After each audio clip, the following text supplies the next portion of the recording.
connection. You are online. Thank you very much. I'm online. Ცირას დავამატებ ეხა კიდე რომ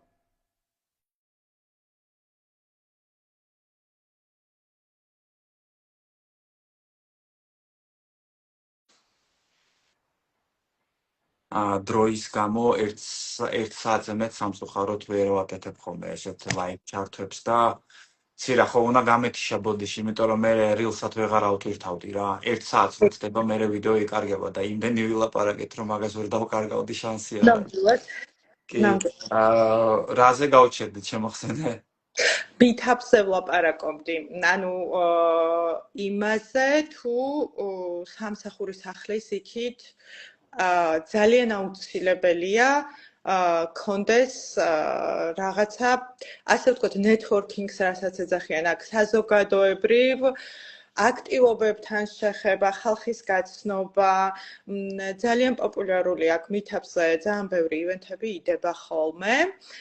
საერთო ინტერესის მქონე ხალხი იკრიბება, ხან პარკებში სეირნობენ, როცა კარგი ამინდებია და კარგი სეზონი, ხან ტაბებში ხვდებიან, ხან მუზეუმებში და მოკლედ აი ესეთი რაღაცები ეწყობა ხოლმე, ან რაღაცა მინი კონფერენციები ვით ეწყობა, თუ თქვათ პროფესიული კუთხით იკრიბებიან ერთი ინტერესის მქონე. ხო, მივხვდი და რაღაცას თავის ინტერესებს განიხილავენ, ძალიან კაი. ეგრეც უნდა იყოს. აქ კიდე ძალიან პოპულარულია job fair-ები და job market-ები, იმისა მიუხედავად, რომ შეიძლება მუშაობდე, თუ დადიხარ და ასე ვთქვათ, იმისთვის კი არ არის უფრო რომ ანუ ის მოლოდინი არ უნდა კონდეს, რომ მიხვალ და ეგრევე იშოვი რაღაც სამსახურს.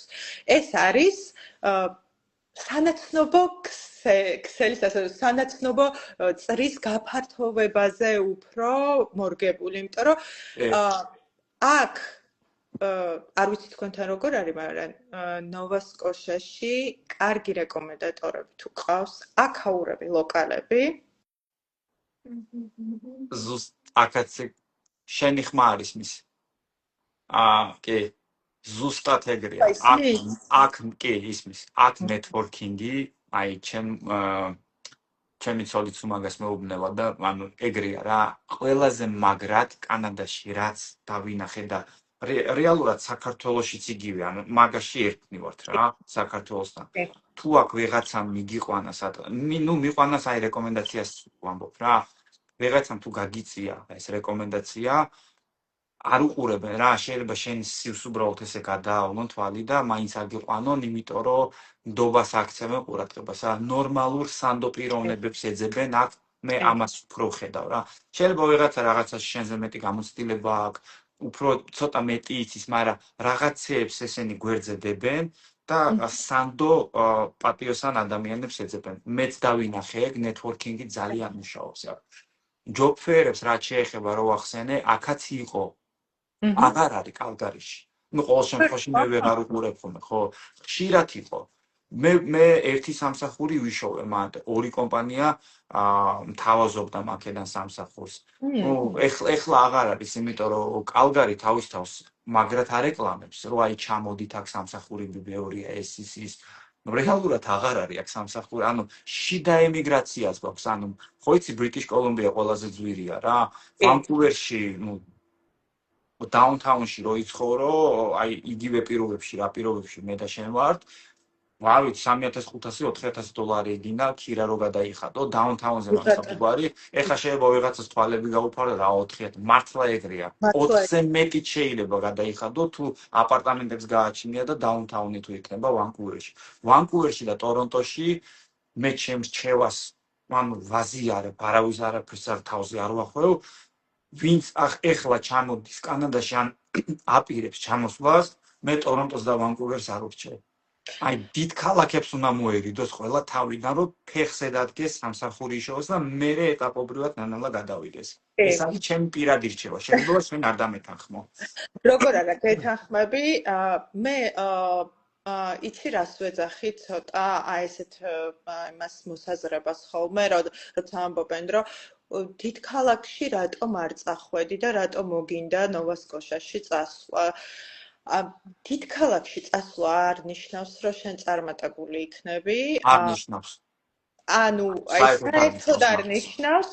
ეს საქართველოდან ჟღერს ტორონტო და ვანკუვერი, მაგრამ საკმაოდ ბევრი, ანუ საკმაოდ დიდი ემიგრაცია ამ დიდ ქალაქებში, იმიტომ რომ ყველა დიდ ქალაქში მიდის ზუსტად მაგაგებით, ზუსტად მაგაგებით. თბილისი არის ტორონტო, რო შევადაროთ, ბათუმი არის ვანკუვერი. კი. ეგრე მთელი კანადა ერთი არის ატლანტიკურ მხარეს, მეორე წყნარი ოკეანის მხარეს. სხვაობა შენ და ვანკუვერ შორის ჩვენს შორის ხო 3 საათია. ვანკუვერ შორის 4 საათი გაქვს თქვენს სხვაობა. ანუ ერთ ქვეყანაში ვართ, მაგრამ შენ რო ნოვასკოშიაში ხარ და ვიღაცა ვანკუვერშია, 4 საათია სხვაობა. მაი მაქრელა ქვეყანაში ცხოვრობთ. საკმაოდ დიდია. ხო და ანუ რჩევა იქნება ის, რომ შეიძლება ჰობი არ გქონდეს და ჰობის დრო არ გქონდეს. ეხლა გამახსენდა ოჯახის ექიმმა კითხა ჩემ მეუღლეს, რომ ორ სამსახურში მუშაობდა და ეხლა ნორმალურია, კანადაში ძალიან ნორმალურია. ეხლაც ორ სამსახურში მუშაობს და ჰობი რა გაქვს? ცოტა სასაცილოა, ხო ხვდები, რომ ორ სამსახურში მუშაობს ადამიანი და რა ჰობიზეა ლაპარაკი. ნუ აი შაბათ-კვირას შეიძლება ისიც თუ ძალიან დაღლილი არ ხარ. მართლა აქ მაგალითად არის საკმაოდ პოპულარული თევზაობა. კი, მაქე თქვენ მხარეს ვიცი, კი, ყველა ნავებს ყიდულობს და რაღაც კი. ეს პატარა კატერები ყავთ, ვისაც ახლა რაღაცა ძალიან ცოტა უფრო მეტი. პიკაპი და კატერი. პიკაპი და პიკაპზე მობმული კატერი. პიკაპზე მობმული კატერი. კიდე რა არის პოპულარული, იცი? სახმანქანებს ყიდულობენ და აბამენ ამ პიკაპებს და დადიან ხოლმე, აი ძალიან ბევრი ლოკაციებია სახმანქანებისთვის. ახლა გიორგიმ და გიო კომენტარი, საინტერესო კომენტარია სხვა შორის. უმრავლეს შენ ვერ ხედავ კომენტარებს ახლა? უმრავლესობა კანადელების, ვისაც ვიცნობ, მუშაობს სტაბილურ სამსახურში, ეგრეა გიო გეთანხმები, პლუს აქვს თავისი რაიმე პატარა ბიზნესი. მართლა ეგრეა რა, აქ ყველა რაღაცას ცდილობს, რომ რაღაცა გააკეთოს, ეგრეა. აი ერთ რაღაცას დავამატებ, რაც შეეხება ნოვა სკოშას. თუ ინვესტორი ხარ, თუ entrepreneurs რასაც ეძახიან აქ, მეწარმეობა, ანუ სტარტაპი ძალიან მიმღებლები არიან ესეთი ექსპერიმენტების და ესეთი რაღაცების მიმართ, მაგრამ ისიც უნდა გაითვალისწინო, რომ ძალიან კარგად ასე ვთქვათ, შენებურად კი არ უნდა გააკეთო, ძალიან კარგად უნდა ერკვეოდე მარკეტინგშიც, კარგად უნდა დაბრენდო შენი თავი, კარგად უნდა დაბუსტო, ასე ვთქვათ, რომ გაგიცნონ და უნდა ჩაავლო აქაურ კულტურას, რა მოწონთ, სად მოწონთ და როგორ შესთავაზო, როგორ მიართვა, ასე ვთქვათ, აი ეს კი. აქ ჩვენთან როგორ არის, იცი, პარასკევს შაბათს გიждდებიან ხოლმე რა, ანუ მთელი კვირა ხო ყველა მუშაობს. და ახლა გუში მეც ღამის 2:30-ზე შემოვედი სახლში. პარასკევი შაბათი ჩემთვის ისეთია რა, ანუ ღამის ცხოვრება მე პირადად მიყვარს და რასაც დაუნთაუნს უყურებ, დაუნთაუნი კალგარიში გადაჭედილია. ღამის 2 საათამდე თითქმის ყველაფერი მუშაობს, ეს არის. თქვენთან როგორია night life? გვიანობამდე მუშაობს ძირითადად ეს ბარები, კაფეები, ანუ ჩვენთან დაუნთაუნში და waterfront-ზე სანამ ძალიან აცივდება.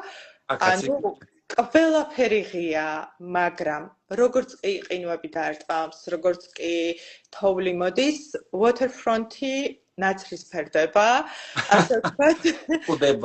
კვდება. შემდეგ ასე რა დრომდე? ივნისამდე? ალბათ. აქაც ეგრე რა, სანამ არ დათბება რა. მოკლედ, ძალიან დიდი მადლობა იმისთვის, რომ ამდენი დრო დამითმე, დაუთმე ამდენ ადამიანს, ფოლოვერებს. ამას დავტოვებ Reels-ად. პირველი ჩემი ესეთი ექსპერიმენტალური ონლაინ ინტერვიუ იყო და ვაპირებ, ანუ შემდგომში ვაპირებ აი ესე ემიგრანტებისგან სხვადასხვა კუთხეებიდან, კანადიდან, დაუშვათ BC-დან, კვებეკი, ნიუფაუნდლენდ, ლაბრადორი აი ესეთ პატარ-პატარა ინტერვიუების ჩაწერას. თავიდან მე როცა რას უთხარი შეიძლება ინტერვიუ ავიღო, მე შეიძლება 15-10 წუთი დაგჭირდეს, მეთქი აგერ მეორე ლაივზე წავედი თუ 1 საათი გავიდა. ძალიან დიდი მადლობა ცირა. მადლობა ყველას. შენ, რომ შემომთავაზე და ჩამრთე. ძალიან საინტერესო რაღაცები ლაპარაკე და ვინც აპირებს ჩამოსვლას, ნავი კარგი იქნება თუ რაღაცებს მოისმენს. მადლობას გვიხდის ელიზაბეთ ადეიშვილი თუ არ თუ სწორედ გავიკითხე. გაიხარეთ. მოკლედ მადლობა შენ და წარმატებებს გისურვებ. კარგად გზავნდებოდეთ ყველა. ნახვამდის. კარგად.